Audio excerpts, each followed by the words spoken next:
Hey everyone, welcome to Coffee Break with Sandy Chan and Coffee Break with Palliative Medicine.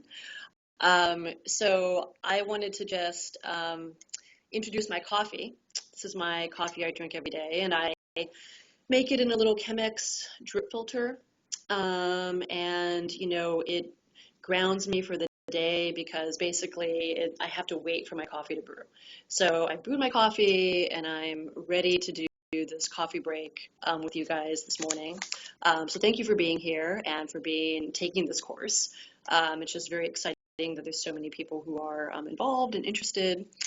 And so, as the social worker on the team, and in this class, I just wanted to reflect on some things that I noticed from the discussion boards. And, that was that, there was a lot of universality in terms of how people felt they might feel if they were diagnosed with cancer. And I think all of the things that you guys mentioned as a group were things that I experience people say as a clinician, fear of the unknown, concern about talking to your family and worrying them, practical concerns, anger, all of those things I think are very common. And, I wanted to reflect actually on my first meeting with Sarah that you guys actually watched because I noticed afterwards that, I asked her actually a closed-ended question, that first question, because she was diagnosed with cancer. And I asked, wow, I understand that you were diagnosed with cancer. That must be hard. And actually, I think a better question would have been, I understand you were diagnosed with cancer. How have you been feeling about this? What have you been thinking about? To have it be more open-ended, and that's sort of a hallmark of what social workers do. But we can always learn from observing ourselves and always improving. So, anyways, I wanted to reflect on that. And I think that one of the things about emotions that come up is a lot of times people are fearful of their own emotions, or they're scared that they're feeling like so sad or so bad. And upon a diagnosis of cancer, a lot of that is really normal. I mean, if it's I think there is a point where it goes beyond normalcy, but in general, I think people's reactions are really normal. And I think when people are given a roadmap to say, what, actually, this is what most cancer patients go through, who are, people who are diagnosed with cancer. Here are some steps we can take to help you understand what this means a little bit more. And I think that actually helps people to give people information about what may be next, because the fear of the unknown is really a significant thing that people experience.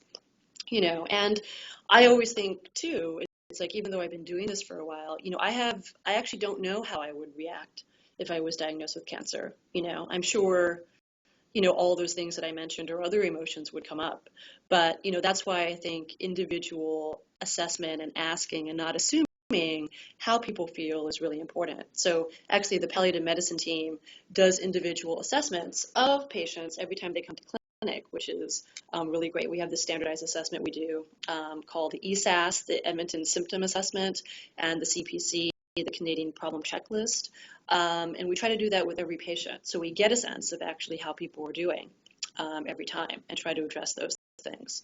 So, I think another thing that sort of came up where we saw themes of is, how do you deal with resistance, either resistance in ourselves as patients, family members, or when it's coming up in a clinical context. And I think, resistance is, fulfills a function. It's not abnormal. I mean, I think we resist things, when they're challenging, when we don't know what to do.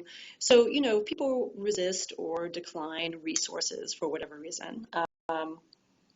Mm, such as, resources for support groups or financial resources or anything like that.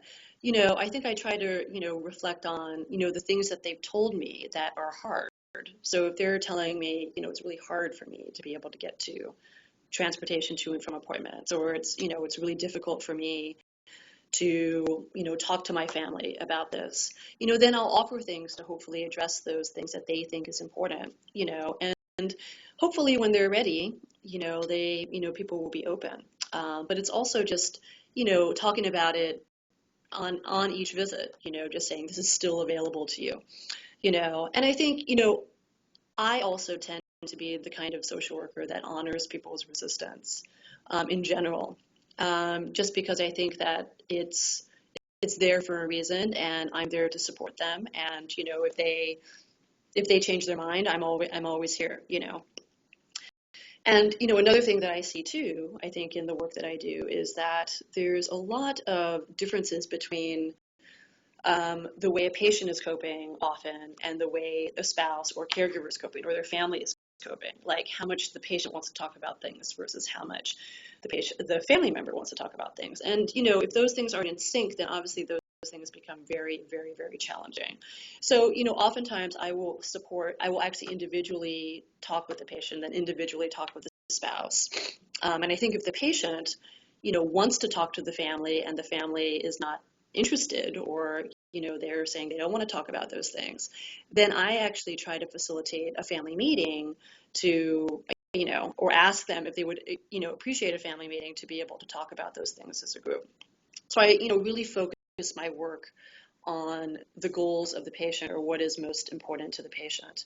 But it is important to provide support to the patient and to the caregiver and the other people that are involved, and I often use family too. Like if a patient is saying, in the visit that they're doing great, and I can see on their face they're not doing great, and their spouse is there, I'll just turn to them and say, how do you think your spouse has been doing? Can you tell me a little bit about what's been happening at home? And then that kind of helps to sort of begin the discussion as well. And, I think one other thing about being diagnosed with cancer is that in order to sort of move forward to be able to cope with it, you actually have to acknowledge that that is true, that something has changed. And, it often takes a little bit of time. So reframing a situation is, often takes a lot of time.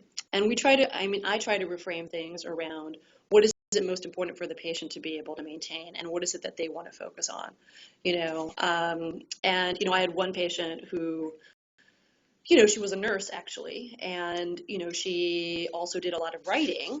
And I think, she wanted to be able to focus more of her time on writing, but she also was just like, oh my God, like I got to do all this ironing and all these other things. And, and she was really interested in keeping herself looking good. And so I think when she was able to let go of looking good in the way that she defined that, she was able to focus more of her time on being able to write. And I'm kind of getting ahead of myself because that's a little bit more about goals of care, what we'll be talking about next week. But I thought I would just sort of say those things to you guys now, because I think those things are important. And also, like, I think addressing practical issues is also really important, like finances and transportation and all those things that I think really affect the ability for a patient to be able to get care, are things that, the social worker can help with too, because that definitely affects coping if you can't pay for your medication or you can't pay for your rent or whatever is going on. So those things are important too. And I know that I sort of in my welcome email, I talked about Paul Kalanthe's book, and I've been reading that. I actually have finished it already because it was such a fast read for me. And it looks like we're going to be doing a little chat room actually on that soon to talk about our thoughts and reactions to the book. But, one of the quotes from Paul's book that caught my eye, that I actually took a picture of because I wanted to remember it, which was really moving to me, was around when Paul, he was diagnosed with this really severe cancer, but he and his wife were thinking about having a baby. And so Lucy, his wife, said, quote, "Don't you think saying goodbye to your child will make your death more painful?" And Paul said, "Wouldn't it be great if it did?" Both felt that life was not about avoiding suffering. That was from the book. And I think, and we'll talk about this more, I think, in the goals of care piece, but, balancing sort of the knowledge of what the reality of a diagnosis is, and then being able to know that and then be able to make decisions about your life to move forward is kind of what we try to do for people. Those are the discussions that we have with people, that balancing point that is really, that people try to strive to, being able to have both. And if you're too on one side, either you're feeling like I can't pursue anything now because of this, and, or, I'm going to, full force into the cancer piece and not holding the rest of your life in mind. I think that's when things can get out of balance for people, and I think that particular piece was really explored really beautifully in Paul's book around his ability to be able to move towards those places that were really emotionally challenging. And I'd love to talk about that more in our chat room, but that's something that came up for me reading his book. And I think another piece that I just want to say, I hope I don't get kicked out of this room because I might soon, so I might be walking with you guys. But basically, I think also that time begins to have a different meaning when people are diagnosed with cancer. Meaning that, people often ask, like, well, how long do I have? And how long is this going to take for me to get treatment? And, am I going to have enough time, to be able to spend with my family? Will I have time to go on these trips? And, I think, and that could oscillate, that could change moment to moment, how people feel. And, emotions go like this. And that's another thing I should say about emotions, is that they fluctuate, and, you can feel fine, in quotes, 1 minute, and then also then just feel like, oh my God, I'm going to like break down right now. And all that is really emotional, but trying to focus people on how to best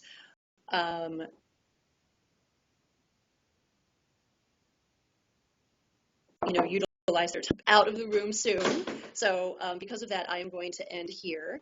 But I look forward to seeing you guys in the chat room.